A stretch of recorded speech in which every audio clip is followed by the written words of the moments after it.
হলের শিক্ষার্থীদের নিরাপত্তার জন্য আমরা সেই পুলিশের ব্যবস্থাও করেছি। আবার পুলিশ যেন কোনোভাবে হলে না ঢুকে 5 ঘন্টা অবস্থানের পরেও আমি ব্যক্তিগতভাবে আমাদের সম্মানিত প্রভোস্ট এবং আমাদের প্রক্টর কোনোভাবে সেখানে অনুমতি দেয়নি পুলিশকে প্রবেশ করার জন্য হলে। তো সেদিন আমরা আমাদের শিক্ষার্থীদের নিরাপত্তার জন্য পার্টিকুলারলি শহীদুল্লাহ হল, ফজলুল হল এবং 21 হল, এই 3টি হলে আমরা সকল ধরনের ব্যবস্থা গ্রহণ করেছি।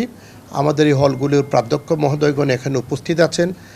বিশ্ববিদ্যালয় প্রশাসনের পক্ষ থেকে এই কোনো ধরনের গাফিলতি ছিল না আমাদের শিক্ষার্থীদের নিরাপত্তার জন্য, এবং সেই সুবাদে সেখানে আমাদের শিক্ষার্থীদের আমরা লক্ষ্য করেছি। ওই 2টো হলের প্রাধ্যক্ষগণ, আমাদের শহীদুল্লাহ হলে তখন ফজলুল হলের শিক্ষার্থীও ছিল, 21 হলের শিক্ষার্থীরাও ছিল। 2টি হলের প্রাধ্যক্ষগণকে আমি বলেছিলাম এসে যেন তাদের শিক্ষার্থীদেরকে নিয়ে যায়, এবং তারা এসে হাউস টিউটরের মাধ্যমে তাদের শিক্ষার্থীদেরকে নিয়ে গেছে। এইভাবে আমরা প্রশাসনের সামগ্রিক কার্যক্রমের মধ্যে দিয়ে, এটি সম্ভবত আপনি 15ই জুলাইয়ের কথা বলছেন, আমরা সেটি নিশ্চিত করেছি। আর একটি তদন্ত কমিটিও গঠন করা হয়েছে।